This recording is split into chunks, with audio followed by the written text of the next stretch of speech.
এই মেয়ের সাথে আমি কখনোই সংসার করব না। আমি শুধু একে প্রতিশোধ নেওয়ার জন্য বিয়ে করেছি। এখন তোমাদের যা ইচ্ছে করো, কিন্তু এই মেয়ে যেন আমার আশেপাশে না আসে। 1 বছর সম্পর্কের পর বিয়ে করা প্রেমিক জাওয়াদ। মুখে এই কথা শুনে স্তব্ধ আরিশা। ফ্ল্যাশব্যাক, কিছুক্ষণ আগে আরিশা ও জাওয়াদ একে অপরকে ভালোবেসে পালিয়ে বিয়ে করে। পালিয়ে যাওয়ার কারণ, আরিশার বাবা আরাফাত মাহমুদ গড় প্রেম বিরোধী। তিনি প্রেমের বিয়ে কখনোই মেনে নিত না। তাই বাধ্য হয়ে দুজনেই 1 বছরের সম্পর্কে পূর্ণতা দিতে পালিয়ে বিয়ে করে। বিয়ের পর জাওয়াদ আরিশাকে তাদের নিজেদের বাড়িতে নিয়ে আসে, কিন্তু সিদ্দিকী ম্যানশনে পা রাখার সাথে জাওয়াদ সবার উদ্দেশ্যে বলে, এই মেয়ের সাথে আমি কখনোই সংসার করব না। আমি শুধু একে প্রতিশোধ নেওয়ার জন্য বিয়ে করেছি। তোমাদের যা ইচ্ছে করো, কিন্তু এই মেয়ে যেন আমার আশেপাশে না আসে। পুরো ড্রয়িং রুম জুড়ে এক থমথমে নীরবতা। জাওয়াদের বাবা মা সোফায় পাথরের মতো বসে আছেন। আরিশা এখনও লাল বেনারসিটা সামলে উঠতে পারেনি। তার কপালে মেহেন্দির রং তখনও উজ্জ্বল, কিন্তু তার সামনে পৃথিবীতে হঠাৎ যেন কালবৈশাখী শুরু হয়েছে। জাওয়াদ ড্রয়িং রুমের মাঝখানে দাঁড়িয়ে সবার সামনে অত্যন্ত নিষ্পেয় গলায় ঘোষণা করলো, তোমার কি ধারণা ছিল আরিশা, এই বিয়ের মূলে ভালোবাসা ছিল? সত্যি বলতে, তোমাকে এই অবস্থায় দেখার জন্য আমি গত 1 বছর ধরে অপেক্ষা করেছি। আরিশার পা কাঁপছিল। সে সোফার হাতলটা চেপে ধরে কাঁপা কাঁপা কণ্ঠে বলল, এসব তুমি কি বলছো জাওয়াদ? 1 বছরের সম্পর্ক, আমাদের দেখা স্বপ্নগুলো সব কি তবে মিথ্যে ছিল? জাওয়াদ একটা তাচ্ছিল্যের হাসি হাসলো। নিজের পকেটে হাত দিয়ে দাঁড়িয়ে সে যেন কোনো এক বিজয়ের উল্লাসে মত্ত। সে জবাব দিল, স্বপ্ন তো শুধু তুমি দেখেছো আরিশা। আমি শুধু অভিনয় করেছি। তোমার বাবা আমার পরিবারের সাথে যা করেছিল তার শোধ নিতে এর চেয়ে ভালো উপায় আর ছিল না। তোমাকে বিয়ে করে তোমার জীবনটা অনিশ্চয়তার মুখে ফেলে দেওয়াই ছিল আমার আসল উদ্দেশ্য। আরিশার কাছে মনে হলো কানে কেউ গরম সীসা ঢেলে দিচ্ছে। সে অবিশ্বাসের সুরে চিৎকার করে উঠল, শুধু প্রতিশোধের জন্য কেউ এতটা নিচে নামতে পারে? আমি তো তোমাকে বিশ্বাস করেছিলাম নিজের সবটুকু দিয়ে। তোমাকে ভালোবেসেছিলাম জাওয়াদ। জাওয়াদ বিন্দুমাত্র বিচলিত হলো না, বরং বিরক্তির সাথে এক পা এগিয়ে এসে বলল, তোমার ভালোবাসার দাম আমার কাছে কানাকড়িও নেই। এখন আমার কাজ শেষ। আমি পরিষ্কার বলে দিচ্ছি, আমার জীবনে তোমার কোনো জায়গা নেই। আমার চোখের সামনে থেকে তুমি যত দূর সরে যাও ততই মঙ্গল। আরিশার কান্না এবার গলার দলা পাকিয়ে এলো। যাকে সে জীবনসঙ্গী ভেবেছিল, তার এমন রূপ দেখে সে আর্তনাদ করে উঠল। যাকে 1 বছর ধরে চিনলাম, সে তবে এক মরীচিকা ছিল। তুমি এতটা নিষ্ঠুর হতে পারলে? জাওয়াদ এবার বেশ রুক্ষ স্বরে বলল, আবেগ কমিয়ে বাস্তবতাটা বোঝার চেষ্টা করো। আমার কাছে তুমি স্রেফ একটা দাবার ঘটি ছিলে। আজ থেকে তুমি আমার বউ শুধু নামে থাকলেও বাস্তবে আমার কেউ না। আরিশা জাওয়াদের চোখের দিকে তাকিয়ে থমকে গেল। সেখানে না আছে ভালোবাসা, না আছে এক বিন্দু অনুশোচনা। পুরো ড্রয়িং রুমের মানুষের সামনে জাওয়াদ তাকে শুধু অপমান করেনি, বরং তিলে তিলে গড়া 1 বছরের বিশ্বাসকে জ্যান্ত কবর দিয়েছে। আরিশা বুঝতে পারল, এই পাথর হয়ে যাওয়া মনের কাছে কোনো আর্তনাদ পৌঁছাবে না। সে ধীরে পায়ে সোফার হাতলে ছেড়ে সোজা হয়ে দাঁড়ালো। চোখে জল আর ঝরতে দিল না, বরং একরাশ ঘৃণা নিয়ে সে সেই বিষাক্ত ড্রয়িং রুম ছেড়ে সদর দরজার দিকে পা বাড়ালো। আরিশা যখন সমস্ত ঘৃণা ও অপমান সঙ্গী করে ড্রয়িং রুমের সদর দরজার দিকে পা বাড়ালো, ঠিক তখনই জাওয়াদের কণ্ঠস্বর চাবুকের মতো তার পিঠে আছড়ে পড়ল। এত সহজে মুক্তি পাবে ভেবেছিলে? জাওয়াদের গলায় এখন এক পৈশাচিক আনন্দ। আরিশা থমকে দাঁড়ালো। পিছনে ফিরতেই দেখল জাওয়াদ সোফায় হেলান দিয়ে বসে তার দিকে এক দৃষ্টিতে তাকিয়ে আছে। জাওয়াদ বাঁকা হেসে বলল, যাওয়ার রাস্তাটা এত সহজ নয় আরিশা। এই বেনারসি খুলে তুমি কোথাও যাচ্ছ না। আজ থেকে তুমি এ বাড়িতেই থাকবে, তবে বউ হয়ে না, কাজের লোক হয়ে। আমার মা আর বোনের সেবা করবে, ঘরের কোনায় পড়ে থাকবে। তোমার বাবার পাপের প্রায়শ্চিত্ত তোমাকে এভাবেই করতে হবে। আরিশা কান ঝাঁঝা করে উঠল। সে ভাবলো হয়তো জাওয়াদ ঠাট্টা করছে, কিন্তু না, জাওয়াদের বাবার পাশে থেকে গম্ভীর গলায় বলে উঠলেন, জাওয়াদ ঠিকই বলেছে, তোমার বাবা আমার ব্যবসা শেষ করে আমাদের পথে বসিয়েছিলেন।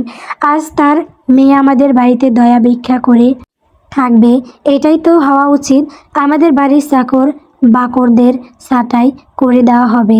এখন থেকে সব দায়িত্ব তোমার। জাওয়াদের বোনেরা এগিয়ে এসে আরিশার গায়ের দামি ওড়নাটা টেনে হেঁচড়ে সরিয়ে দিল। বিদ্রুপের স্বরে বলল, দামি গয়না আর বেনারসি পরে তো খুব নওয়া জাদি সেজেছিলে, এবার আসল রূপে ফেরো। রান্নাঘর থেকে শুরু করে বাথরুম পরিষ্কার সব তোমাকে করতে হবে। আমরা সবাই এই সিদ্ধান্তে একমত। আরিশা স্তব্ধ হয়ে দেখছিল সেই মানুষগুলোকে যাদের সে নিজের পরিবার ভেবেছিল।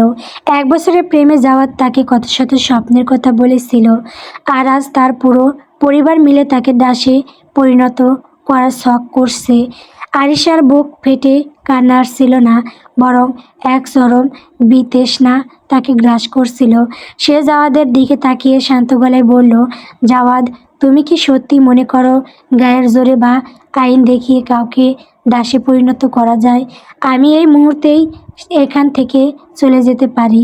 তোমরা কেউ আমাকে আটকানোর ক্ষমতা রাখো না। জাওয়াদ উঠে দাঁড়িয়ে আরিশার খুব কাছে এলো, দাঁতে দাঁত চেপে বলল, পারবে না, কারণ তোমার বাবার সই করা কিছু কাগজ আমার কাছে আছে। তুমি যদি এখান থেকে পালানোর চেষ্টা করো, তবে কাল সকালেই তোমার বাবাকে জেলে ভাত খেতে হবে। জালিয়াতির মামলায় তাকে এমনভাবে ফাঁসাবো যে সারা জীবনেও বের হতে পারবেন না। এখন বলো, যাবে নাকি বাবার সম্মান বাঁচাতে এই বাড়িতে দাসী হয়ে থাকবে? আরিশার পায়ের তলার মাটি যেন সত্যি সরে গেল। তার বাবা, যে মানুষটা তাকে রাজকন্যার মতো বড় করেছেন, তার জীবন এখন জাওয়াদের হাতের মুঠোয়। জাওয়াদ জানতো আরিশার দুর্বলতা কোথায়। আরিশা বুঝতে পারল এটা শুধু প্রতিশোধ নয়, এটা একটা সুপরিকল্পিত খাঁচা। নীরা একটা পুরনো সুতির শাড়ি আরিশার দিকে ছুঁড়ে দিয়ে বলল, যাও, এগুলো পরে কাজে লেগে যাও। বাসর রাতে স্বামী সেবা তো হলো না, এখন ঘর মোছা দিয়ে শুরু করো। জাওয়াদের মা তৃপ্তির হাসি এসে বললেন, শোনো মেয়ে, এই বাড়িতে থাকতে হলে আমাদের হুকুমই তোমার আইন। একটু এদিক সেদিক হলেই তোমার খবর আছে। ড্রয়িং রুমের সেই আলো ঝলমলে পরিবেশে আরিশার মনে হলো সে কোনো অন্ধকার গুহায় আটকে পড়েছে। জাওয়াদ তার খুব কাছে মুখ এনে ফিসফিস করে বলল, আমি তোমাকে ভালোবাসিনি আরিশা, আমি শুধু তোমাকে ঘৃণা করার সুযোগটা খুঁজছিলাম। আজ থেকে তোমার চোখের জলই হবে আমার প্রতিদিনের বিনোদন। আরিশা কোনো উত্তর দিল না। সে ধীর পায়ে শাড়িটা তুলে নিল। তার চোখে এখন জল নেই, আছে আগ্নেয়গিরির মতো তপ্ত এক জেদ। সে বুঝতে পারল এই লড়াইটা পালানোর নয়, এই লড়াইটা ভেতর থেকে এই বিষাক্ত মানুষগুলোকে ধ্বংস করার। জাওয়াদের পরিবার যখন অট্টহাসিতে ফেটে পড়ছিল, আরিশা তখন মনে মনে শপথ নিচ্ছিল সে কাজের লোক হয়ে থাকবে ঠিকই, কিন্তু তাদের পায়ের তলার মাটি সে এমনভাবে সরাবে যে এই রাজপ্রাসাদ একদিন তাদের উপরেই ভেঙে পড়বে। সেদিন রাতে আরিশা বাসর ঘরে নয়, বরং রান্নাঘরের পাশের ছোট্ট একটা স্যাঁতস্যাঁতে ঘরে আশ্রয় নিল। বেনারসি শাড়িটা এক কোণায় পড়ে রইল, ঠিক যেভাবে জাওয়াদের জন্য তার ভালোবাসাটা মরে পড়ে আছে। বাইরে তখনও জাওয়াদের হাসির শব্দ শোনা যাচ্ছিল, কিন্তু আরিশার স্তব্ধতা ছিল কোনো এক ভয়ঙ্কর ঝড়ের পূর্বাভাস। সে জানতো প্রতিশোধের আগুন জাওয়াদে জ্বালিয়ে ঠিকই, কিন্তু সেই আগুনে পূর্বে কে তা সময়ই বলে দেবে। অন্যদিকে শীতের তীব্রতায় ডেনমার্কের কোপেনহেগেন শহরটা তখন সাদা বরফে ঢেকে গেছে। ক্যাফেটেরিয়ার জানালার কাছ দিয়ে বাইরে তাকালে শুধু ধূসর আকাশ আর কুয়াশার চাদর দেখা যায়। সেই জানালার পাশে টেবিলে বসে আছে যুবকটি। তার সামনে পড়ে থাকা কফির কাপ থেকে ধোঁয়া উঠছে, কিন্তু সেদিকে তার কোনো খেয়াল নেই। তার পুরো জগৎ এখন হাতের মুঠোয় ধরা একটি পুরনো ছবি ফ্রেমে আটকে আছে। ছবিতে হাস্যোজ্জ্বল এক তরুণী আরিশা। যুবকটির পরম মমতায় ছবির উপর আঙ্গুল বুলালো। বিদেশের এই ব্যস্ত আর যান্ত্রিক জীবনে আরিশার ওই এক সিলতে হাসি ছিল যুবকটির বেঁচে থাকার রসদ। দীর্ঘ 5 বছর ধরে সে ডেনমার্কে হাড় ভাঙা খাটুনি খেটেছে শুধু একটা লক্ষ্যে, একদিন দেশে ফিরে আরিশার হাতটা শক্ত করে ধরবে। যুবকটি বিড়বিড় করে বলতে লাগলো, আর মাত্র কয়েকটা দিন আরিশা, সব গুছিয়ে নিয়েছি। আমি খুব শীঘ্রই তোমার কাছে ফিরছি। তখন আর আমাদের মাঝখানে কোনো দূরত্ব থাকবে না, কোনো অভাব থাকবে না। তুমি কি এখনো আগের মতোই সেই কৃষ্ণচূড়া ফুল পছন্দ করো, নাকি তোমার পছন্দ বদলে গেছে? সে জানতো না তার এই দীর্ঘ প্রতীক্ষার প্রদীপ যখন এখানে জ্বলছে, তখন আরিশার সাজানো পৃথিবীটা বাংলাদেশে ছাই হয়ে গেছে। সে জানতো না আরিশা এখন তার স্বপ্নের রাজকুমারী হয়ে নয়, বরং অন্য এক বাড়িতে লাল বেনারসি পরে অপমানের তপ্ত অশ্রু মুছছে। যুবকটি ভাবছিল তার ফেরার পর আরিশার চোখে যায় খুশির ঝিলিক দেখা দেবে, তা হবে তার জীবনের শ্রেষ্ঠ পাওয়া।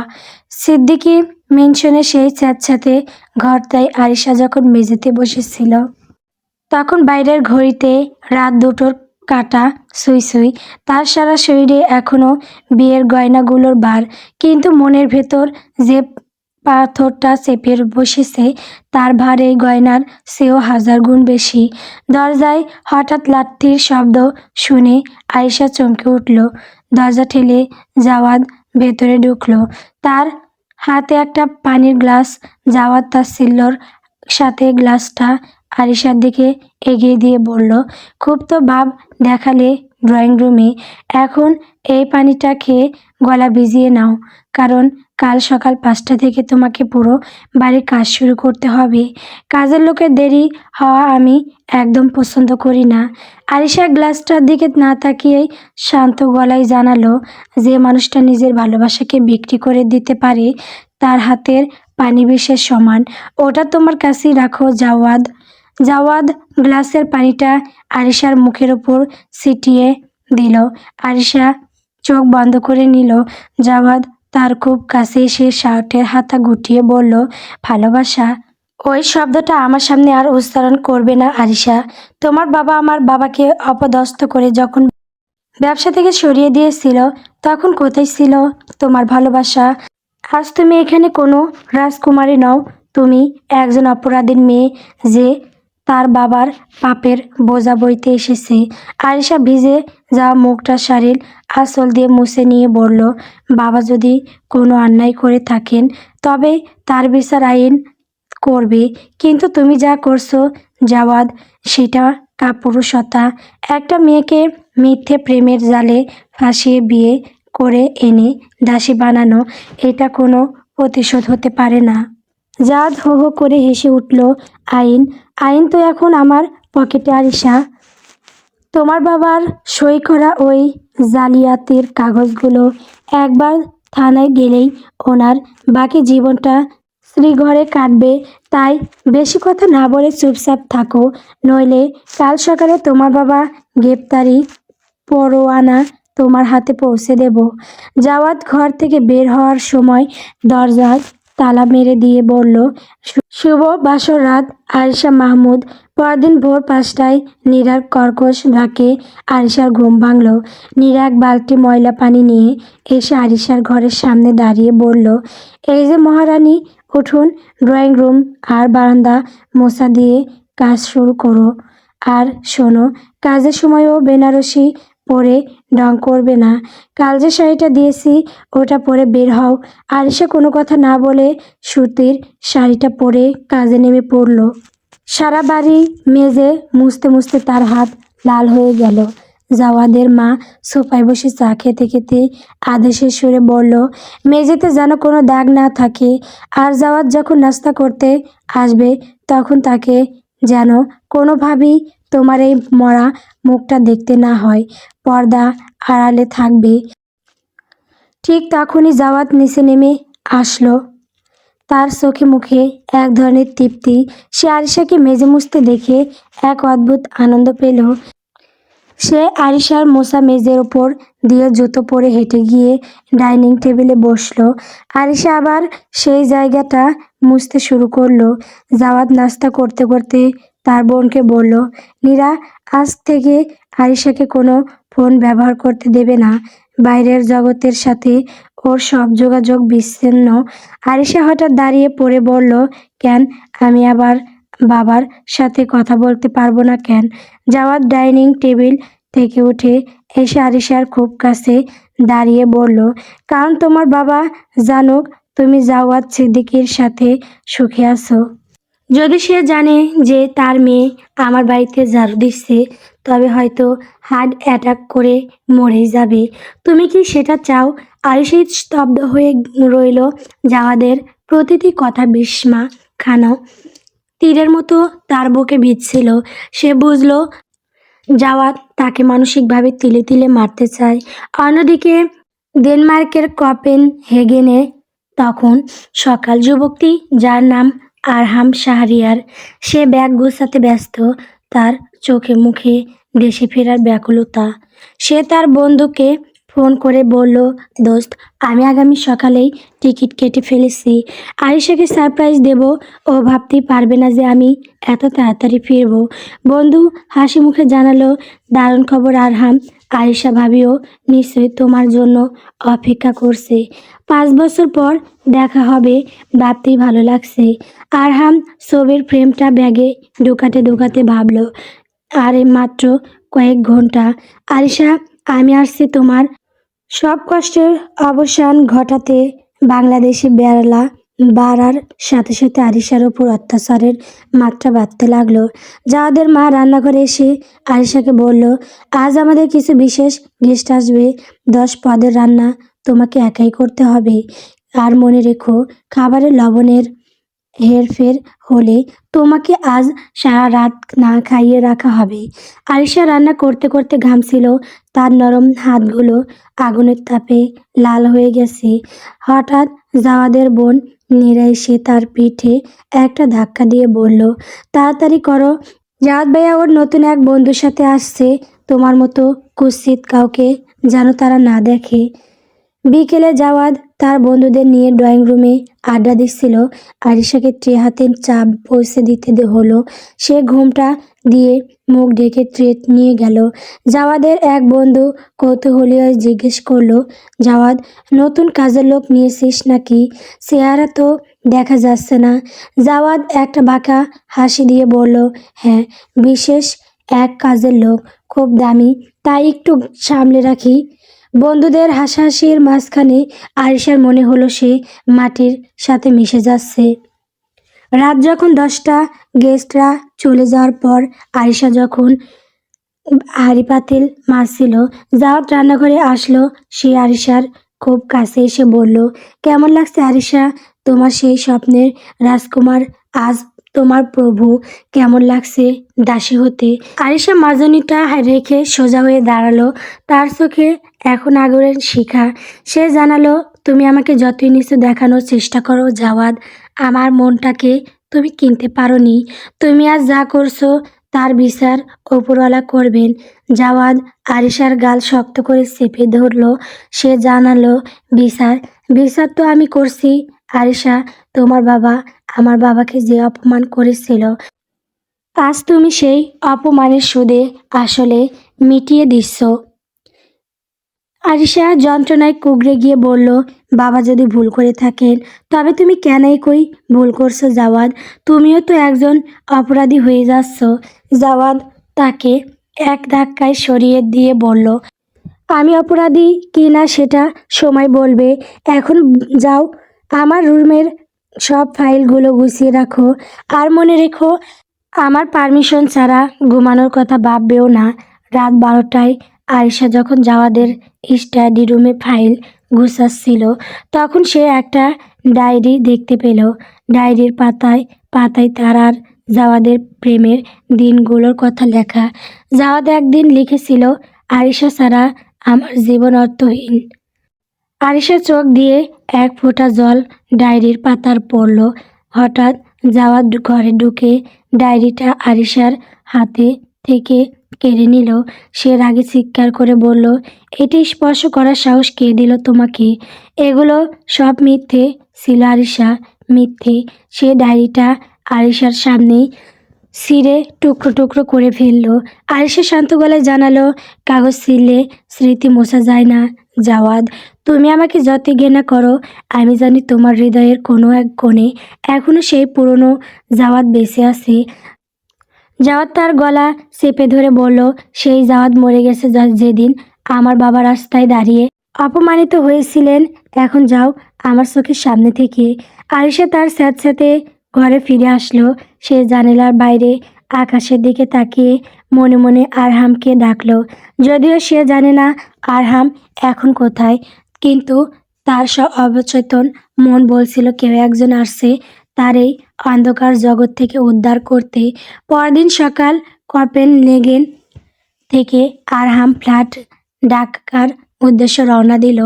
মেঘের ওপর দিয়ে উড়তে উড়তে আরহাম ভাবছিল, আরিশা, তোমার ওই হাসি দেখার জন্য আমি পৃথিবীর যে কোনো বাধা টপকাতে পারি।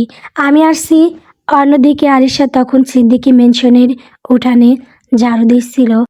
তার পরনের মলিন শাড়ি আর উস্কো খুস্কো চুল দেখে কেউ ভাবতেই পারবে না যে সে একদিন ঢাকার সবচেয়ে প্রভাবশালী ব্যবসায়ীর মেয়ে ছিল। জাওয়াদের অট্টহাসি আর আরিশার নীরব কান্না নিয়ে দিনটি এভাবেই শুরু হলো। কিন্তু এই নীরবতার আড়ালে যে বড় কোনো ঝড় আসছে তা সিদ্দিকী পরিবারের কেউ বুঝতে পারল না। রাত তখন গভীর, পুরো সিদ্দিকী ম্যানশন নিস্তব্ধতায় ডুবে আছে। আরিশা জ্বরে তপ্ত শরীর নিয়ে রান্নাঘরের পাশের ছোট্ট ঘরটায় শুয়েছিল। হঠাৎ ভারী বুটের শব্দ তার তন্দা ভেঙে গেল। জাওয়াদ ঘরে ঢুকেছে। ঢুকেই জাওয়াদ আরিশার বাহু ধরে হ্যাঁচকা টানে তাকে দাঁড় করালো। আরিশা ব্যথায় আর্তনাদ করে উঠলে জাওয়াদ তার মুখ চেপে ধরে কর্কশ গলায় বলল, চুপ, কোনো চিৎকার নয়। আজ আমি তোমাকে মনে করিয়ে দেব যে তুমি শুধু এই বাড়ির কাজের লোক নও, আইনত তুমি আমার বিবাহিত স্ত্রী, মানে আমার চাহিদা মেটানোর মেশিন। আর স্বামীর সেবা করা তোমার কর্তব্যের মধ্যে পড়ে, তাই না বেবি? আরিশা কাঁপা কাঁপা গলায় বলল, জাওয়াদ, আমার শরীরটা খুব খারাপ, দয়া করো। জাওয়াদ একটা তাচ্ছিল্যের হাসি আসলো। সে আরিশাকে জোর করে নিজের ঘরের দিকে টেনে নিয়ে গেল। ঘরে ঢুকে সে আরিশাকে বিছানায় ছুঁড়ে ফেলল।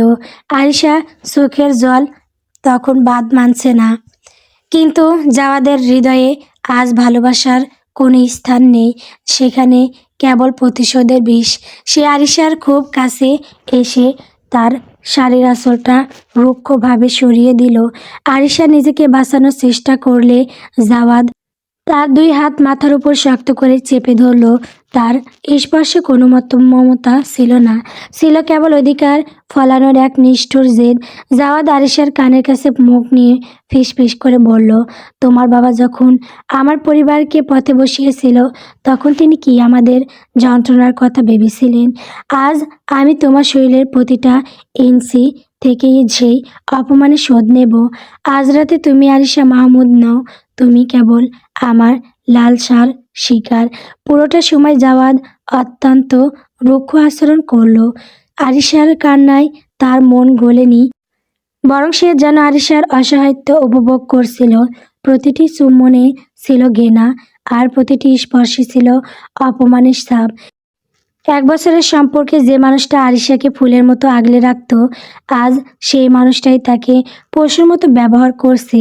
কাজ শেষে জাওয়াদ বিছানা ছেড়ে উঠে দাঁড়ালো। নিজের শার্টের বোতাম আটকাতে আটকাতে সে অবজ্ঞার দৃষ্টিতে আরিশার দিকে তাকালো। আরিশা তখন চাদর দিয়ে নিজেকে ঢেকে মেঝেতে কুঁকড়ে পড়ে আছে। জাওয়াদ নির্লিপ্ত গলায় বলল, নিজের অবস্থানটা দেখেছ আরিশা? তুমি এখন নিঃসেব একটা ব্যবহৃত খেলনা। কাল সকালে উঠে আবার কাজে লেগে যেও। আর হ্যাঁ, মনে রেখো, এই অধিকার আমি যখন খুশি তখন খাটাবো। এটা কোনো ভালোবাসা নয়, এটা তোমার শাস্তির একটা অংশ মাত্র। জাওয়াদ ঘর থেকে বেরিয়ে যেতেই আরিশা চাপা কান্নায় অন্ধকার ঘরটা বাড়ি হয়ে উঠল। সে বুঝতে পারল জাওয়াদ শুধু তার জীবন নয়, তার আত্মসম্মানকেও তিলে তিলে ধ্বংস করে দিচ্ছে। সিদ্দিকী ম্যানশনের দেওয়ালগুলো যেন আরিশার জন্য এক একটা জীবন্ত কারাগার। সকালে সূর্যটা আরিশার কাছে আর কোনো নতুন আশার আলো নিয়ে আসে না, বরং নিয়ে আসে একরাশ লাঞ্ছনা আর হাড়ভাঙা খাতুনি।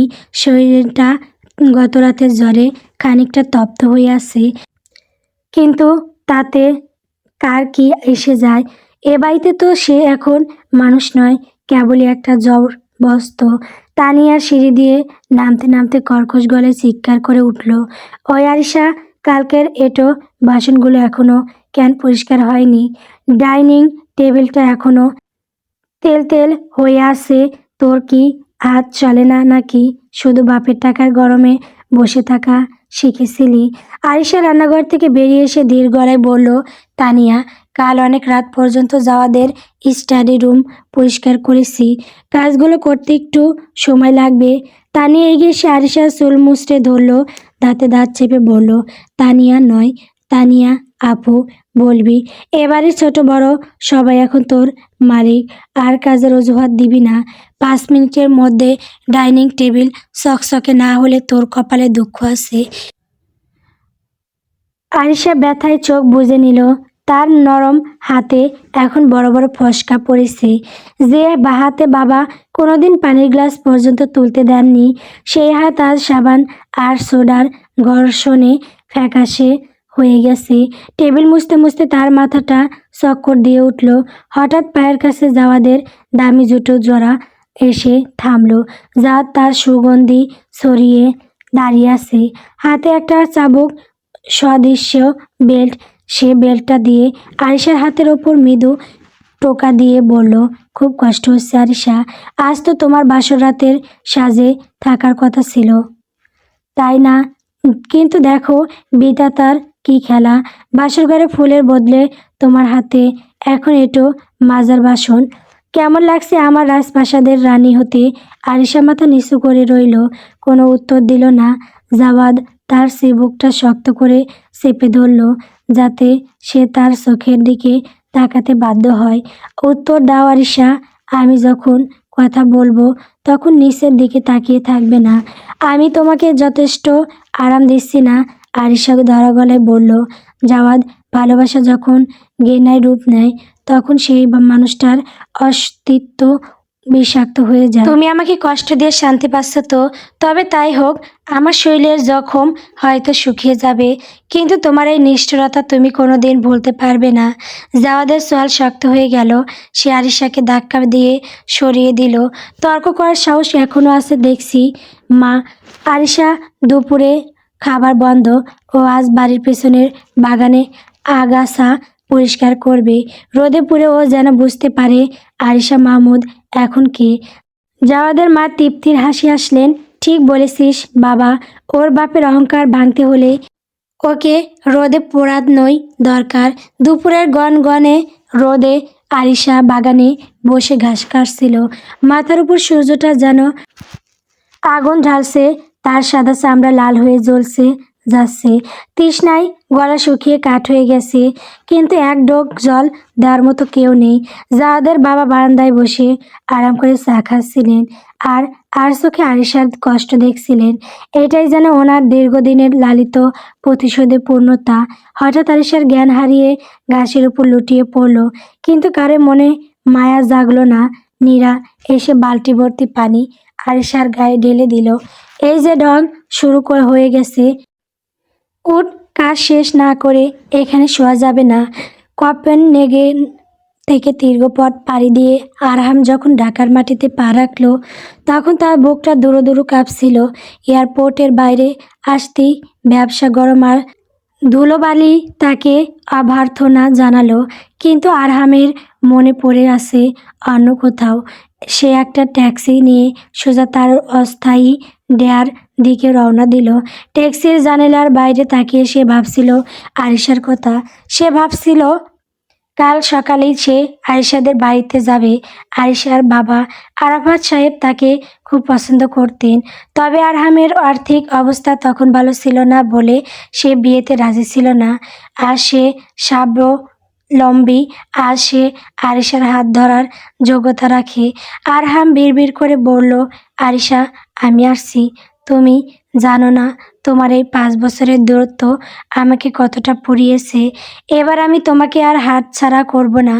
সে তার ফোনটা বের করে আরিশার নাম্বারে ডায়াল করার চেষ্টা করলো, কিন্তু নাম্বারটা বন্ধ দেখাচ্ছে। আরহামের কপালে দুশ্চিন্তার ভাঁজ পড়ল। হয়তো ফোন চার্জে দিয়েছে বা ব্যস্ত আছে। সে নিজেকে সান্ত্বনা দিল, কিন্তু তার ষষ্ঠীনিন্দিও বারবার বলছিল কোথাও কিছু একটা ভুল হচ্ছে। ঢাকার আকাশটা আজ কেন জানি খুব ভারাক্রান্ত দেখাচ্ছে। সন্ধ্যায় আরিশাকে বাড়ির ভিতর ঢুকতে দেওয়া হলো। তার সারা শরীর রোদে পুড়ে কালচে হয়ে গেছে, গায়ে প্রবল জ্বর। সে রান্নাঘরের কোণে বসে থরথর করে কাঁপছিল। জাওয়াদের মা এসে এক থালা পান্তা ভাত তার সামনে রেখে বললেন, খেয়ে নে, রাতে আবার আমার পা টিপে দিতে হবে। আমার পায়ের ব্যথায় ঘুমাতে পারছি না। আরিশা ভাতের দিকে তাকিয়ে রইল। এই খাবারটা গলা দিয়ে নামার মতো অবস্থায় সে নেই। তার কেবল মনে পড়ছে বাবার কথা। বাবা কি খেয়েছেন? জাওয়াদ কি সত্যি বাবাকে ফাঁসিয়ে দিয়েছে? একটু পর জাওয়াদ ঘরে ঢুকলো। আরিশাকে কাঁপতে দেখেও তার মধ্যে কোনো ভাবান্তর হলো না। সে একটা শপিং ব্যাগ থেকে একটা চাকচিক্যময় লাল শাড়ি বের করে আরিশার দিকে ছুঁড়ে দিল। কাল বাড়িতে একটা বড় পার্টি আছে, আমার ব্যবসার পার্টনাররা আসবে। তুমি এই শাড়িটা পরে সবার সামনে ড্রয়িং রুমে দাঁড়িয়ে থাকবে। তবে সাবধান, কেউ যেন না জানে তুমি আমার স্ত্রী। আমি তোমাকে আমার নতুন ব্যক্তিগত পরিচারিকা হিসেবে পরিচয় করিয়ে দেব। তোমার রূপ আর বংশের পরিচয় দিয়ে আমি তাদের দেখাবো। আরিশা মাহমুদ আজ আমার পায়ের নিচে। আরিশা শাড়িটার দিকে তাকিয়ে বুক ফাটা আর্তনাদ করে উঠল, জাওয়াদ, তুমি কি মানুষ নও? এতটা অমানুষ কি করে হলে? তুমি আমাকে সবার সামনে ছোট করতে চাও? জাওয়াদ তার গলার কাছে আগুন তুলে বলল, চুপ, একদম চিৎকার করবি না। কাল যদি তোমার অভিনয় একটুও খারাপ হয়, তবে পরশু সকালে তোমার বাবার লাশ শ্রীগড় থেকে বের হবে। আমি জালিয়াতি নয়, খুনের মামলাতেও তাকে ফাঁসাতে পারি, মনে থাকে যেন। জাওয়াদ ঘর থেকে বেরিয়ে যেতেই আরিশা শাড়িটা জড়িয়ে ধরে মেঝেতে বসে পড়ল। তার কান্নায় আজ কোনো শব্দ নেই, শুধু এক সমুদ্র হাহাকার। সে ভাবছে, আরহাম যদি আজ পাশে থাকতো। আরহামকে সে তার বিপদের কথা জানাতে পারেনি, তার সাথে শেষ দেখাও হয়নি। আরিশার মনে হচ্ছে সে এক মরণ ফাঁদে আটকে গেছে। একদিকে বাবার জীবন, অন্যদিকে নিজের সম্মান। জাওয়াদের দেওয়া প্রতিটি ক্ষত আজ তাকে নতুন করে চেনাচ্ছে মানুষের নিষ্ঠুরতা। কিন্তু সে জানে না, শহরের অন্য প্রান্তে আরহাম তার জন্য এক বিশাল শক্তির পার হয়ে ফিরে এসেছে। রাত যত গভীর হচ্ছে, আরিশার জ্বর তত বাড়ছে। অন্ধকারে সে দেখছে জাওয়াদের নিষ্ঠুর মুখ, আর দূর কোথাও যেন দেখছে আরহামের হাতছানি। এই যন্ত্রণার শেষ কোথায়? নাকি এই মরীচিকার পিছনে ছুটতে ছুটতে সে হয়ে যাবে তার জীবন? পরদিন সকালে কি হবে? জাওয়াদ কি সফল হবে আরিশাকে সবার সামনে অপমান করতে, নাকি নিয়তি অন্য কোনো শখ কষছে? পরদিন সকাল, সিদ্দিকী মেনশনের বিশাল ড্রয়িং রুম জুড়ে এক এলাহি কাণ্ড। কাছের বাস ঝাড়বাতিগুলো ঝকঝক করছে, সোফার কুশনগুলো নতুন কভারে মোড়ানো। পুরো বাড়িতে নামি ক্যাটারিং সার্ভিসের সুগন্ধি খাবারের ঘ্রাণ মমা করছে। আজ জাওয়াদের নতুন ব্যবসায়িক পার্টনারদের আগমন। আরিশা তখনও রান্নাঘরের পাশের স্যাঁতস্যাঁতে ঘরে মেঝের উপর স্তব্ধ হয়ে বসেছিল।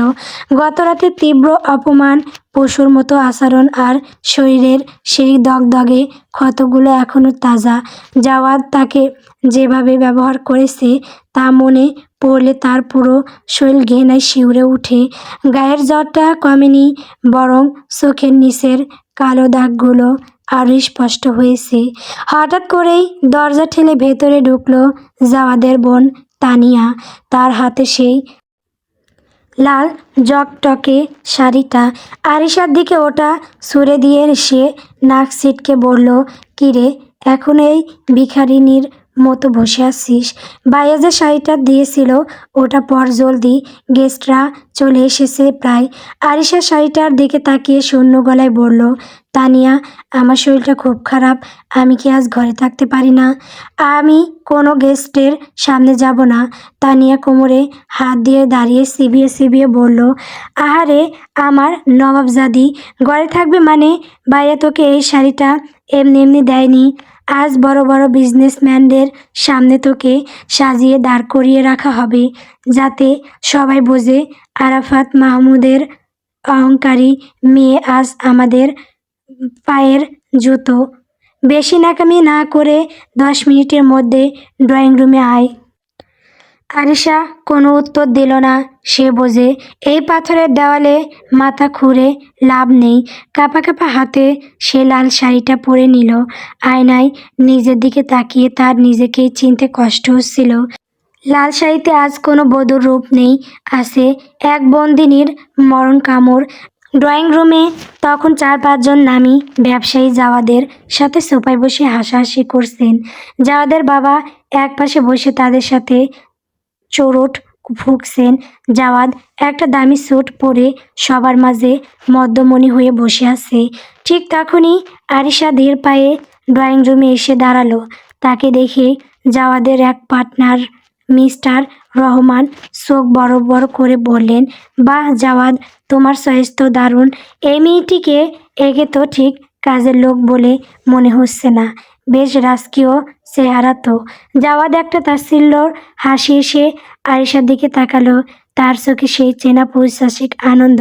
সে সোফা থেকে উঠে আরিশার খুব কাছে গিয়ে দাঁড়ালো এবং তার কাঁধে একটা হাত রাখলো। আরিশা ঘেনায় সরে যেতে চাইলো, কিন্তু জাওয়াদের হাতের চাপ আরও বাড়ল। জাওয়াদ তার বন্ধুদের উদ্দেশ্যে বলল, রহমান ভাই, চেহারা দেখে ভুল করবেন না, ও হলো আমার একদম স্পেশাল পার্সোনাল মেড। তবে হ্যাঁ, ওর একটা ব্যাকগ্রাউন্ড আছে। আপনারা হয়তো ঢাকার এক সময়ের বিখ্যাত বিজনেসম্যান আরাফাত মাহমুদকে চেনেন। ওনারই একমাত্র আদরের মেয়ে আরিশা মাহমুদ। জাওয়াদের কথা শুনে পুরো ড্রয়িং রুমে উপস্থিত সবাই স্তব্ধ হয়ে গেল। মিস্টার রহমান অবাক হয়ে বললেন, কি বলছো জাওয়াদ? আরাফাত মাহমুদের মেয়ে তোমার বাড়ির পরিচারিকা? এটা কিভাবে সম্ভব? জাওয়াদের বাবা পাশ থেকেই গম্ভীর গলায় হেসে উঠলেন, সম্ভব রহমান সাহেব, সবই সম্ভব। বাঘের চামড়া খসে পড়লে সে তো বিড়ালই হয়। ওর বাবা জালিয়াতি করে আমাদের শেষ করতে চেয়েছিল। আজ নিয়তি তার মেয়েকে আমাদের ঘরে দাসী বানিয়ে পাঠিয়েছে। আরিশা আর সহ্য করতে পারল না। সে জাওয়াদের হাতটা ঝাড়া দিয়ে সরিয়ে দিয়ে চিৎকার করে বলল, মিথ্যে, সব মিথ্যে। জাওয়াদ, তোমরা আমার বাবাকে নিয়ে একটাও মিথ্যে কথা বলবে না। আমার বাবা কোনো জালিয়াতি করেননি, তোমরা তাকে ফাঁসিয়েছো। জাওয়াদের মুখটা মুহূর্তের মধ্যে কালো হয়ে গেল। সে আরিশার চুল মুঠো করে ধরে সবার সামনে টান দিয়ে নিজের দিকে আনলো। দাঁতে দাঁত চেপে ফিসফিস করে বলল, খুব বার বেড়েছে না তোমার? বন্ধুদের সামনে আমার মুখে মুখানি করছো, বলে গেছো কাল রাতে তোমার কি হাল করেছিলাম, নাকি আজ রাতেও আবার মনে করিয়ে দিতে হবে? আরিশার চোখ দিয়ে টপ টপ করে জল পড়তে লাগলো, কিন্তু সে মুখ নিচু করলো না। সে জাওয়াদের চোখের দিকে তাকিয়ে বলল, তুমি একটা কাপুরুষ জাওয়াদ, গায়ের জোরে আরও ব্ল্যাকমেইল করে একটা মেয়েকে আটকে রেখেছো। তোমার এই অহংকার একদিন ধুলোয় মিশে যাবে। জাওয়াদ তাকে ধাক্কা দিয়ে মেঝেতে ফেলে দিল। বন্ধুদের দিকে তাকিয়ে বলল, দেখলেন তো, রক্তের গরম এখন কমেনি। আরিশা, যাও সবার জন্য ভেতরের ঘর থেকে জুস আর নাস্তা নিয়ে এসো। আর খবরদার আমাদের সামনে থেকে একদম সরবে না, এখানে দাঁড়িয়ে থাকবে। অন্যদিকে ঢাকার গুলশানের একটি ফ্ল্যাটে আরহাম শারিয়ার অস্থিরভাবে পায়চারি করছিল। সকাল থেকেই সে আরিশার বন্ধুদের সাথে যোগাযোগ করার চেষ্টা করছে, কিন্তু কেউ আরিশার কোনো সঠিক খবর দিতে পারছে না। শেষমেশ সে আরিশার এক বান্ধবীর কাছ থেকে জানতে পারল যে আরিশা গত কয়েকদিন ধরে নিখোঁজ এবং তার বাবা ব্যবসাও পুরোপুরি ধ্বংস হয়ে গেছে। আরহাম আর স্থির থাকতে পারল না। সে সোজা আরিশাদের পুরনো বাড়ির উদ্দেশ্যে রওনা দিল। কিন্তু সেখানে গিয়ে সে দেখলো বাড়িটি তালা ঝুলছে, চারপাশটা কেমন যেন জনমানবহীন। আরহাম পাশের এক প্রতিবেশীকে জিজ্ঞেস করলো, ভাইয়া, এ বাড়ির মালিক আরাফাত সাহেব কোথায় গেছেন বলতে পারেন? সেই লোকটা একটু ইতস্ত করে বলল, আরে ভাই, ওনাদের কথা আর বলবেন না। ওনার নামে নাকি অনেক টাকার ফ্রড কেস হয়েছে। লোক লজ্জায় ভয়ে উনি এখন কোথায় যেন লুকিয়ে আছেন। আর ওনার মেয়ে আরিশা নাকি কার সাথে পালিয়ে বিয়ে করেছে। ব্যাস, পুরো পরিবারটাই শেষ। কথাটা শুনতেই আরহামের মাথার উপর যেন আকাশ ভেঙে পড়ল। সে চিৎকার করে বলল, পালিয়ে বিয়ে করেছে? কার সাথে? আরিশা তো এমন করতে পারে না। লোকটি মাথা চুলকে বলল, সঠিক জানি না ভাই, তবে শুনেছি জাওয়াদের সিদ্দিকী নামের এক ছেলের সাথে ওনার মেয়ের চক্কর ছিল। ওই ছেলেই নাকি ওনাদের এই দশা করেছে। জাওয়াদ সিদ্দিকী নামটি শুনতে আরহামের হাত দুটো মুঠো হয়ে গেল। সে বুঝতে পারল আরিশা কোনো সুখে নেই। সে কোনো এক গভীর ষড়যন্ত্রের শিকার হয়েছে। আরহাম তার গাড়িতে গিয়ে বসলো এবং তার সেক্রেটারিকে ফোন করলো। হ্যালো রানী, এখনই সিদ্দিকী মেনশন আর জাওয়াদ সিদ্দিকীর পুরো কুণ্ডলি আমার টেবিলে চাই। ও কোথায় থাকে, কি ব্যবসা করে, সব। আর হ্যাঁ, ঢাকার টপ লয়ারদের সাথে আমার একটা মিটিং ফিক্স করো। আরাফাত মাহমুদের নামে কি কেস আছে আমি দেখতে চাই। জাস্ট ডু ইট নাও। আরহামের চোখ দুটো এখন আর সেই শান্ত কপেনহেগেনের যুবকের মতো নেই।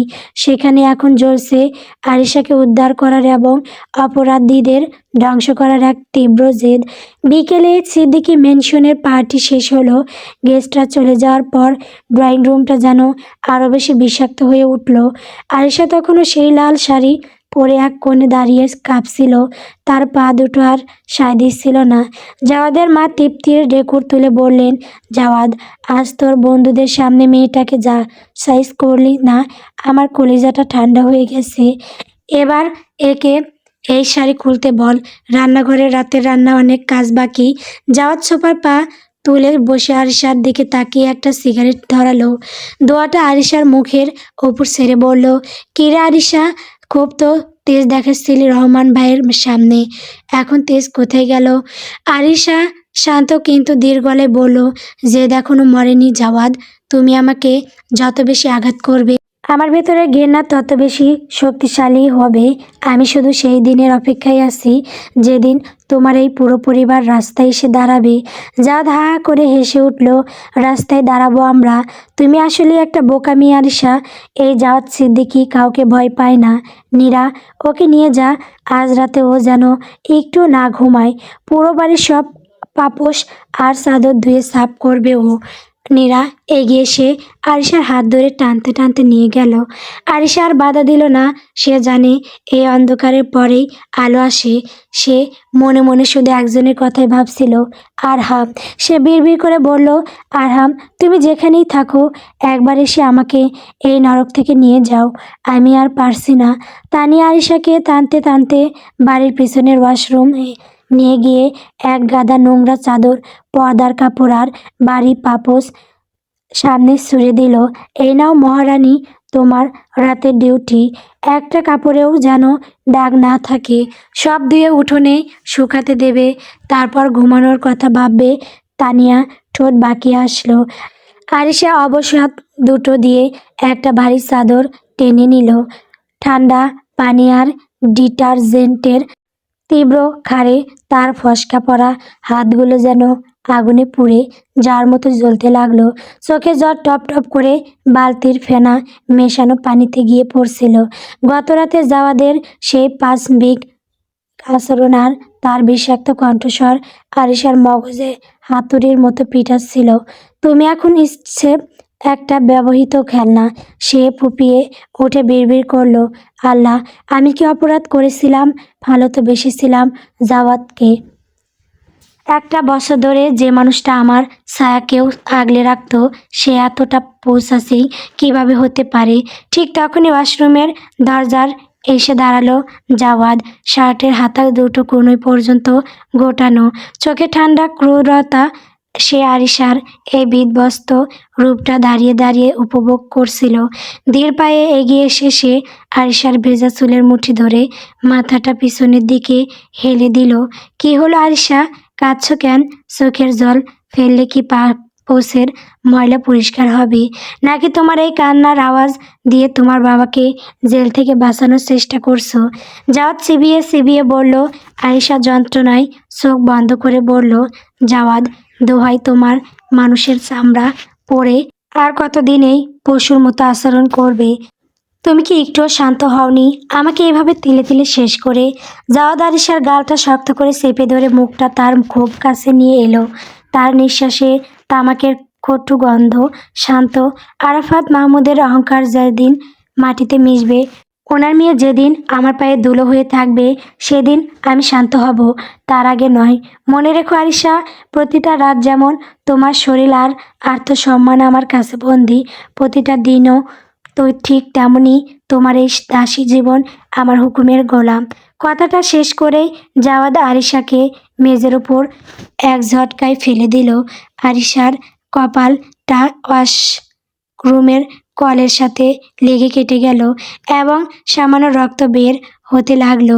কিন্তু জাওয়াদ সেদিকে একবারও না তাকিয়ে পকেটে হাত দিয়ে শীষ বাজাতে বাজাতে চলে গেল। এদিকে রাত 12টার দিকে ঢাকার একটি নামী রেস্তোরাঁর প্রাইভেট কেবিনে বসেছিল আরহাম শাহরিয়ার। তার সামনে ঢাকার একজন বাঘা অপরাধ আইন বিশেষজ্ঞ ব্যারিস্টার রফিক সাহেব বসে আছেন। আরহামের সেক্রেটারি রনি জাওয়াদের সিদ্দিকী পরিবারের একটা ফাইল আরহামের সামনে রাখলো। ব্যারিস্টার রফিক ফাইলটা উল্টে পাল্টে দেখে বললেন, আরহাম, কেসটা কিন্তু বেশ জটিল। আরাফাত মাহমুদ সাহেবের নামে যে জালিয়াতির মামলা করা হয়েছে, সেটার পেপারসগুলো খুব নিখুঁতভাবে সাজানো। ব্যাংক লোন আর জাল সইয়ের এমন কিছু প্রমাণ জাওয়াদের বাবা কোর্টে সাবমিট করেছেন, যা ওনাকে সহজে জামিন পেতে দেবে না। আর সবচেয়ে বড় কথা, আরাফাত সাহেব গত 3 দিন ধরে নিখোঁজ। আরহামের চোখ দুটো ক্ষোভে লাল হয়ে উঠল। সে টেবিলের ওপর হাতটা জোরে চাপড়ে বলল, নিখোঁজ মানে কি? জাওয়াদ সিদ্দিকী ওনাকে কোনো গোপন জায়গায় আটকে রেখেছে।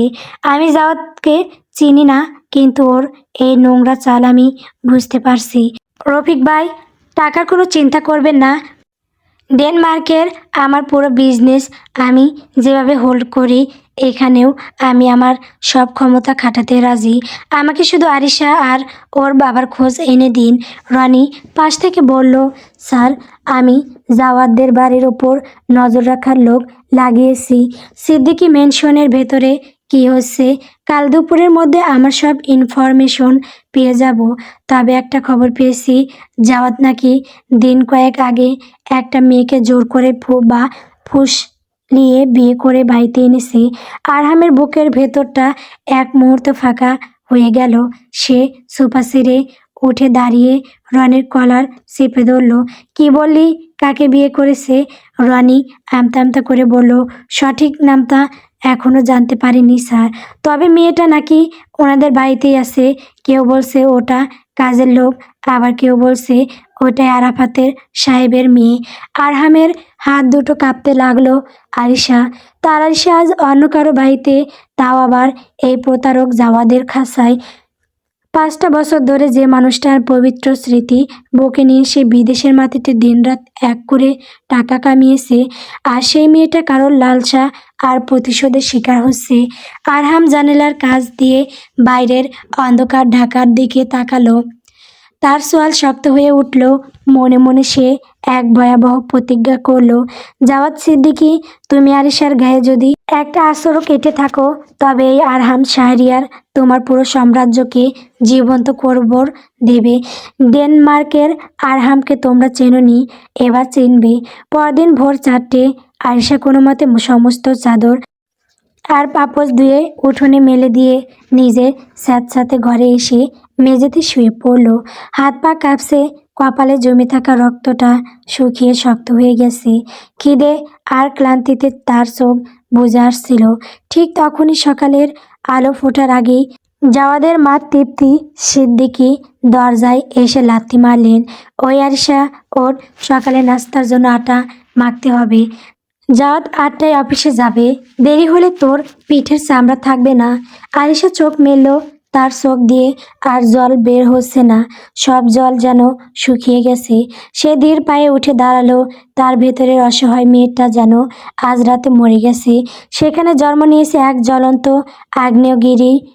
সে মনে মনে বলল, তোমাদের সব অত্যাচার আমি সহ্য করছি জাওয়াদ, কিন্তু যেদিন আমার বাজি ওলটাবে সেদিন তোমাদের ক্ষমা করার মতো দয়া এই আরিশের মনে থাকবে না। ভোরের আলো তখনও ঢাকার আকাশে পুরোপুরি ফোটেনি। সিদ্দিকী মেনশনের চারপাশটা এক অদ্ভুত কুয়াশায় ঢাকা। আরিশা রান্নাঘরের ঠান্ডা মেঝেতে দাঁড়িয়ে অবসাদে আটা মাখছিল। গত কয়েকদিনের মানসিক ও শারীরিক নির্যাতন তার শরীরটাকে কঙ্কালসার করে তুলেছে। কপালে লেগে থাকা কালকের রক্তটা শুকিয়ে চটচট করছে। মাথার ভেতর এক তীব্র যন্ত্রণা, কিন্তু আজ তার চোখে কোনো পানি নেই। চোখের সব জল যেন কাল রাতে বাষ্প হয়ে উড়ে গেছে। এখন সেখানে শুধু এক অদ্ভুত শীতল শূন্যতা। ঠিক 7:30টায় যাওয়ার ডাইনিং টেবিলে এসে বসলো। পরে তার দামি ব্লেজার চুলগুলো নিখুঁতভাবে আঁচড়ানো। আরিশা থালা হাতে গরম রুটি আর ভাজি জাওয়াদের সামনে এনে রাখলো। জাওয়াদ একবার আরিশার মুখের দিকে তাকালো। কপালে কাটার দাগ আর চোখের নিচের কালচে দাগগুলো দেখেও তার ঠোঁটের কোণে এক সিলতে তাচ্ছিল্যের হাসি ফুটে উঠল। জাদ রুটি মুখে দিয়ে চিবোতে চিবোতে বলল, রুটিটা আজ একটু শক্ত হয়েছে আরিশা, মনে কোথায় ছিল নাকি এখনো কালকের পার্টিতে রহমান ভাইদের সামনে যে ন্যাকামি করছিলে সেই ঘরেই আসো? আরিশা কোনো উত্তর দিল না। সে রবটের মতো ডাইনিং টেবিলের এক কোণে দাঁড়িয়ে রইল। তার এই নীরবতা জাওয়াদকে আরো বেশি খেপিয়ে তুলল। সে হাতের চামচটা প্লেটের ওপর জোরে আছাড় দিয়ে বলল, কি হলো? মুখের ভাষা কি বাপের সাথে সাথে হারিয়ে গেছে? আমি যখন কথা বলবো তখন জবাব দেবে। আরিশা জাওয়াদের চোখের দিকে সোজা তাকিয়ে শান্ত গলায় বলল, যেখানে কথার কোনো মূল্য নেই সেখানে নীরবতাই শ্রেয়। জাওয়াদ, তোমার খাবার দেওয়া শেষ, আমি এখন পেছনের কাজগুলো করতে যাচ্ছি। জাওয়াদ চেয়ার ছেড়ে উঠে দাঁড়ালো। আরিশার খুব কাছে এসে তার ওড়নার এক কোণা টেনে ধরে বলল, এত অহংকার ভালো নয় আরিশা মাহমুদ, ভুলে যেও না তোমার বাবার জীবনের চাবিকাঠি এখনো আমার এই পকেটে। আজ আমি অফিসে যাচ্ছি একটা বিশেষ কাজে। তোমার বাবার এক সময়ের সবচেয়ে বড় ক্লায়েন্ট মিস্টার জামান সাহেব আজ আমার সাথে চুক্তি সই করবেন। অর্থাৎ তোমার বাবা তিলে তিলে গড়া শেষ সাম্রাজ্যটুকু আজ অফিসিয়ালি আমার নামে হয়ে যাবে। কেমন লাগছে শুনতে? আরিশার বুকটা ধক করে উঠল। জামার আঙ্কেল, যিনি তার বাবাকে নিজের ভাইয়ের মতো দেখতেন, তিনিও আজ জাওয়াদের জালে ফেসে গেছেন।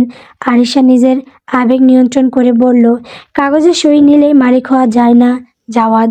অন্যের চোখের জল আর দীর্ঘশ্বাসের ওপর যে প্রাসাদ তৈরি হয় তা খুব দ্রুত ভেঙে পড়ে। জাওয়াদ একটা অট্টহাসি দিয়ে আরিশার গালটা আলতো করে চাপড়ে দিয়ে বলল, ভেঙে যখন পড়বে তখন দেখা যাবে, আপাতত আজকের দিনটা উপভোগ করো। মা আর নীরাকে বলে যাচ্ছি আজ যেন তোমাকে একটু বসতে না দেওয়া হয়। Good day my personal maid. Jawad শীষ বাজাতে বাজাতে বেরিয়ে গেল। অন্যদিকে ঘড়িতে তখন সকাল 9টা। গুলশানের একটি বিলাসবহুল কর্পোরেট অফিসের কনফারেন্স রুমে বসে আছে আরহাম শাহরিয়ার। তার সামনে ল্যাপটপের স্ক্রিনে সিদ্দিকী মেনশনের বাইরের কিছু ছবি ভাসছে, যা তার লোক গোপনে তুলেছে। আরহামের ডান হাতের আঙুলগুলো টেবিলের ওপর অনবরত টোকা দিচ্ছে। তার চোখ দুটোতে এক ধরনের শিকারী হিংস্রতা। রনি রুমে ঢুকে ফাইলটা টেবিলের ওপর রাখলো। স্যার, আপনি যা অনুমান করেছিলেন ঠিক তাই। আরাফাত মাহমুদ সাহেবকে জাওয়াদ সিদ্দিকীর বাবা কোনো জেল পাঠাননি। তারা এক ভুয়া কাগজ তৈরি করে ওনাকে সামাজিকভাবে হেনস্থা করেছেন এবং ওনাকে ঢাকার অদূরে সাভারের একটা পরিত্যক্ত গোডামে আটকে রেখেছেন। আর সবচেয়ে বড় খবর হলো, রনি একটু থামলো। আরহাম তীব্র দৃষ্টিতে তাকিয়ে বলল, থামলে কেন? রনি। পরিষ্কার বলো। রনি গলা খাকিয়ে দিয়ে বলল, স্যার, জাওয়াদ সিদ্দিকী যাকে বিয়ে করে বাড়িতে এনেছে সে আর কেউ নয়, সে আরিশা ম্যাম। জাওয়াদ ওনাকে 1 বছরের প্রেমের ফাঁদে ফেলে রেজিস্ট্রি বিয়ে করেছে, কিন্তু বাড়িতে ওনাকে যে স্ত্রীর মর্যাদা দেওয়ার হয়নি, ওনাকে দাসীর মতো খাটানো হচ্ছে। আর জাওয়াদ ওনার ওপর প্রচণ্ড শারীরিক ও মানসিক টর্চার করছে। কাল রাতেও নাকি ওনাদের বাড়িতে বড় গেস্টদের সামনে আরিশা ম্যামকে পরিচারিকা হিসেবে অপমান করা হয়েছে। কথাটা শোনার সাথে সাথে আরহামের হাতের কাছের কফির কাপটা মেঝেতে পড়ে চূর্ণ বিচূর্ণ হয়ে গেল। আরহাম সোফা ছেড়ে এক ঝটকায় উঠে দাঁড়ালো। তার পুরো শরীর রাগে কাঁপছিল। 5 বছর, দীর্ঘ 5টা বছর সে এই মেয়েটার একটা হাসির জন্য নিজের দিনরাত এক করে দিয়েছে। বিদেশের মাটিতে হাড় ভাঙা খাটুনি খেটে আজ সে শতকোটি টাকার সাম্রাজ্যের মালিক হয়েছে শুধু আরিশাকে রাজকন্যা বানিয়ে রাখবে বলে। আর আজ সেই আরিশা অন্য একটা পশুর ঘরে বন্দি হয়ে মেজে মুছছে, তাকে অপমান করা হচ্ছে। আরহাম দুহাতে টেবিলটা চেপে ধরে নিচু কিন্তু বজ্র কণ্ঠে বলল, জাওয়াদ সিদ্দিকী, তুমি নিজের মৃত্যু পরোয়ানা নিজে লিখে ফেলেছ। রনি, আমাদের লিগ্যাল টিমকে বলো আরাফাত সাহেবের বিরুদ্ধে যত ভুয়া কেস আছে সবগুলো কাউন্টার ফাইল রেডি করতে।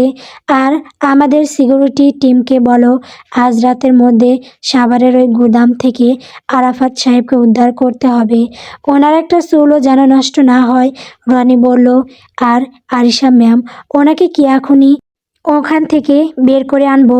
আরহাম জানালার বাইরে তাকিয়ে এক দীর্ঘশ্বাস ফেলে বলল, না, আরিশা এখন জাওয়াদের আইনি স্ত্রী। আমি যদি গায়ের জোরে ওকে তুলে আনি তবে জাওয়াদ আইনি চাল চালবে। আমি জাওয়াদদের শুধু হারাতে চাই না রনি, আমি ওর অহংকার, ওর টাকা, ওর পরিবার সব ধুলোয় মিশিয়ে দিতে চাই। ও আরিশাকে যেভাবে তিলে তিলে মেরেছে আমি ওকে প্রতিদিন 1 ফোঁটা করে বিষ দেব। জাওয়াদ আজ মিস্টার জামানের সাথে মিট করতে যাচ্ছে না। আমাদের ডেনমার্কের মূল ফান্ড থেকে জামান সাহেবকে ডাবল অফার করো। আজ বিকেলের মধ্যে জাওয়াদের ওই ডিল বাতিল হতে হবে। রনি মাথা ঝুঁকিয়ে বলল, ইয়েস স্যার, এখনই ব্যবস্থা করছি। দুপুরের দিকে সিদ্দিকী মেনশনে অত্যাচারের মাত্রা আরও 1 ধাপ বেড়ে গেল।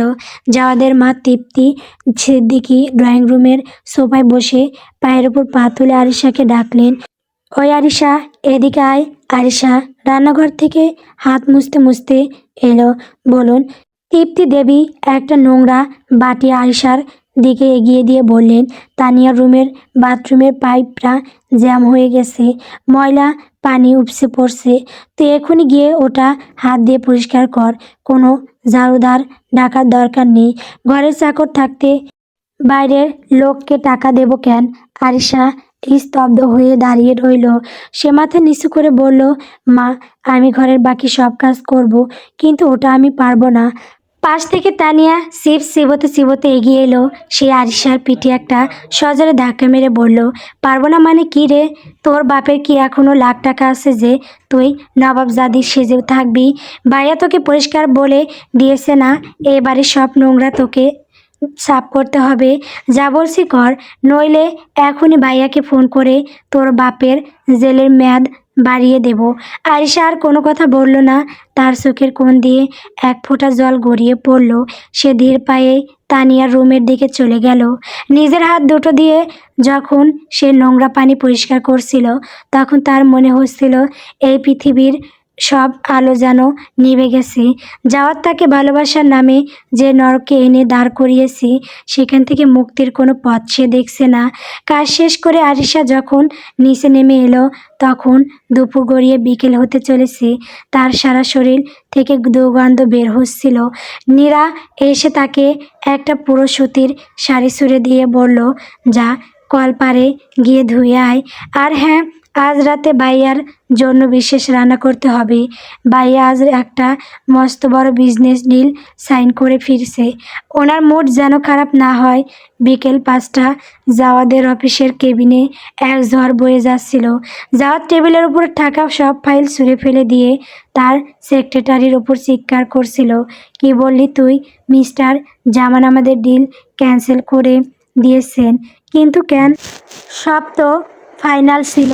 জাওয়াদের চোখ মুখ রাগে লাল হয়ে গেছে। সেক্রেটারি কাঁপতে কাঁপতে বলল, স্যার, মিস্টার জামানকে হঠাৎ ডেনমার্কের একটা মাল্টি ন্যাশনাল কোম্পানি থেকে ডাবল প্রফিটের অফার দেওয়া হয়েছে। আর সেই কোম্পানির ওনার নাকি আজই বাংলাদেশে ল্যান্ড করেছেন। ওনারা ক্যাশে পেমেন্ট করে দিয়েছেন। তাই জামান সাহেব আমাদের সাথে আর কোনো বিজনেস করতে রাজি নন। জাওয়াদ চেয়ারে ধপ করে বসে পড়ল। এই ডিলটার ওপর তার কোম্পানির আগামী 5 বছরের ভবিষ্যৎ নির্ভর করছিল। সে দাঁতে দাঁত চেপে বলল, কে এই ডেনমার্কের কোম্পানি? ওনার নাম কি? স্যার, কোম্পানির নাম শাহরিয়ার গ্লোবাল। আর ওনার মালিকের নাম আরহাম শাহরিয়ার। আরহাম শাহরিয়ার নামটা জাওয়াদের মনে এক ধরনের অজানা ভয়ের সৃষ্টি করলো। সে এই নাম আগে কোনোদিন শোনেনি। জাওয়াদ সজোরে টেবিলে ঘুষি মেরে বলল, খোঁজ নাও, এই আরহাম শাহরিয়ার কে? আর ও কেন হঠাৎ করে আমার ডিলটা ছিনিয়ে নিল? I want to know everything. রাত 8টা। জাওয়াদ যখন সিদ্দিকী মেনশনে ফিরল, তখন তার মুখাবয়ব ছিল এক হিংস্র পশুর মতো। বিজনেসের এই বিশাল লস সে কোনোভাবেই মেনে নিতে পারছিল না। ড্রয়িং রুমে ঢুকতেই জাওয়াদের মা হাসি মুখে এগিয়ে এলেন। কি রে বাবা, ডিল ফাইনাল হলো? আজ তো আরিশাকে দিয়ে তোর পছন্দের সব রান্না করিয়েছি। জাওয়াদ কোনো কথা না বলে সোজা রান্নাঘরের দিকে চলে গেল। আরিশা তখন একটা বড় কড়াইতে তরকারির নাম ছিল। জাওয়াদ গিয়ে আরিশার বাহুটা এমনভাবে চেপে ধরল যে আরিশার হাত থেকে খুন্তিটা মেঝেতে পড়ে গেল। জাওয়াদ, কি করছো? ছাড়ো আমাকে, ব্যথা পাচ্ছি। আরিশা চিৎকার করে উঠল। জাওয়াদ আরিশাকে টেনে হিঁচড়ে ড্রয়িং রুমে নিয়ে এসে মেঝেতে আছাড় দিয়ে ফেলল। তার মা আর বোন অবাক হয়ে তাকিয়ে রইল। জাওয়াদ আরিশার ওপর ঝুঁকে পড়ে বলল, তোর বাবা কি জেলের ভেতর থেকেও কোনো চাল চালছে? আরিশা, আজ তা আমার কোটি টাকার বিজনেস ডিল হাতছাড়া হয়ে গেছে। তোদের মতো ছোট লোকদের অভিশাপ লেগেছে আমার বিজনেসে। আরিশা মেঝেতে পড়ে থাকেও হো হো করে হেসে উঠল। তার এই হাসি জাওয়াদের গায়ে আগুনের মতো লাগলো। আরিশা বলল, আমি বলেছিলাম না জাওয়াদ, অন্যের চোখে জলের ওপর গড়া প্রাসাদ বেশি দিন টেকে না। আজ তো শুরু, দেখো তোমার এই অহংকার কিভাবে ধুলোয় মিশে। জাওয়াদ রাগে অন্ধ হয়ে তার বেলটা খুলে ফেলল। তোর এত বড় সাহস, তুই আমার মুখে মুখ করিস? সে বেলটা উঁচিয়ে আরিশার পিঠে সজোরে আঘাত করতে চাইল। আরিশা ভয়ে চোখ বন্ধ করে নিল। সে ভাবল, আজ হয়তো সে আর বাঁচবে না। ঠিক তখনই সিদ্দিকী মেনশনের সদর দরজাটা এক প্রচণ্ড শব্দে ভেঙে পড়ল। ভেতরের আলো ঝলমলে ড্রয়িং রুমে ধুলোয় ঝড় উড়িয়ে ভেতরে ঢুকলো 4-5 জন কালো স্যুট পরা বডিগার্ড। আর তাদের মাঝখান দিয়ে ধীর গম্ভীর পায়ে ভেতরে প্রবেশ করলো এক দীর্ঘদেহী যুবক। পরনে তার নেভি ব্লু কালারের কাস্টমাইজ স্যুট, চোখে এক চরম শীতল ধ্বংসাত্মক দৃষ্টি। যুবকটি আর কেউ নয়, সে আরহাম শাহরিয়ার। জাওয়াদের হাতে বেলটা শূন্যেই থমকে গেল। জাওয়াদের বাবা সোফা থেকে উঠে দাঁড়িয়ে চিৎকার করে বললেন, কে আপনারা? আমার বাড়িতে এভাবে ঢোকার সাহস কীভাবে হলো? আরহাম জাওয়াদের বাবা কথার কোনো উত্তর দিল না। তার চোখ দুটো ড্রয়িং রুমের মেঝেতে পড়ে থাকা আরিশার উপর গিয়ে থমকে গেল। লাল শাড়ি পরা আরিশার কপালে রক্ত, হাত দুটো ফোসকা পড়া, আর চোখে এক চরম অসহায়িত্ব। আরহামের বুকের ভেতরটা যেন ছিঁড়ে গেল। তার সেই পবিত্র চঞ্চল আরিশা আজ এই নরকে। আরহাম ধীর পায়ে আরিশার দিকে এগিয়ে যেতে লাগলো। জাওয়াদ সামনে এসে দাঁড়িয়ে বলল, এই যে মিস্টার, আপনি কে? আমার পার্সোনাল ম্যাটারে ঢোকার চেষ্টা করবেন না। ও আমার কেনা গোলাম, ও আমার স্ত্রী।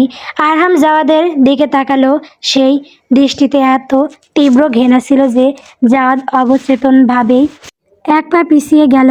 আরহাম অত্যন্ত নিচু কিন্তু ধারালো গলায় বলল, তোমার স্ত্রী জাওয়াদ সিদ্দিকী।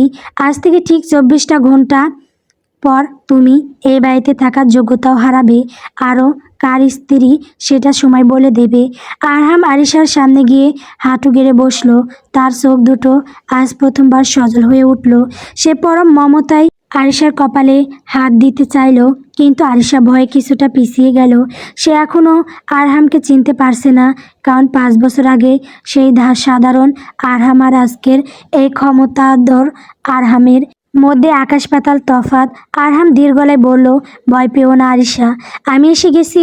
আর মাত্র কয়েকটা ঘন্টা তোমার এই অন্ধকারের অবসান হতে চলেছি। জাওয়াদ পিছন থেকে চিৎকার করে বলল, গার্ডস, এদের ঘাট ধরে বাড়ি থেকে বের করে দাও। কিন্তু জাওয়াদের গার্ডরা আসার আগেই আরহামের বডিগার্ডরা জাওয়াদদেরকে চারপাশ থেকে ঘিরে ফেলল। আরহাম উঠে দাঁড়িয়ে জাওয়াদের খুব কাছে গিয়ে দাঁড়ালো। জাওয়াদের সে প্রায় 1 ইঞ্চি লম্বা। সে জাওয়াদের কলারটা আলতো করে ধরে বলল, জাওয়াদ সিদ্দিকী, আজ মিস্টার জামানের ডিলটা যে শাহরিয়ার গ্লোবাল কেড়ে নিয়েছে তার মালিক আমি। আরহাম, শাহরিয়ার আরিশার গায়ে হাত তোলার যে সাহস তুমি আজ দেখিয়েছ, তার প্রতিটা সেকেন্ডের হিসাব আমি শুধু আসলে কৌশল করব। আজ আমি শুধু আরিশাকে দেখতে এসেছিলাম যে ও কেমন আছে। কাল সকালে আবার দেখা হবে কোর্টে। আরহাম আরিশার দিকে শেষবারের মতো একবার তাকিয়ে তার বডিগার্ডদের বলল, চলো। তারা যেভাবে ঝড়ো গতিতে এসেছিল ঠিক সেভাবেই বেরিয়ে গেল। পুরো ড্রয়িং রুম জুড়ে এক থমথমে নীরবতা নেমে এলো। জাওয়াদ কাঁপতে কাঁপতে সোফায় বসে পড়ল। তার কপালে তখন ভয়ের ঘাম। সে বিড়বিড় করে বলল, আরহাম, শাহরিয়ার ওকে, আরিশার সাথে ওর কী সম্পর্ক? মেঝেতে পড়ে থাকা আরিশা তখনও স্তব্ধ হয়ে সদর দরজার দিকে তাকিয়েছিল। তার অবচেতন মন ফিসফিস করে উঠল, আরহাম, তুমি কি সত্যি ফিরে এসেছো? গল্প প্রতিশোধের মরীচিকা গল্পটি কেমন হয়েছে কমেন্ট করে বলবেন। আমার চ্যানেলে নতুন নতুন গল্প পেতে সবাই আমার চ্যানেলটিকে সাবস্ক্রাইব করবেন। সাবস্ক্রাইব করলে গল্প দেওয়া হবে, তাছাড়া গল্প দেওয়া হবে না। ধন্যবাদ।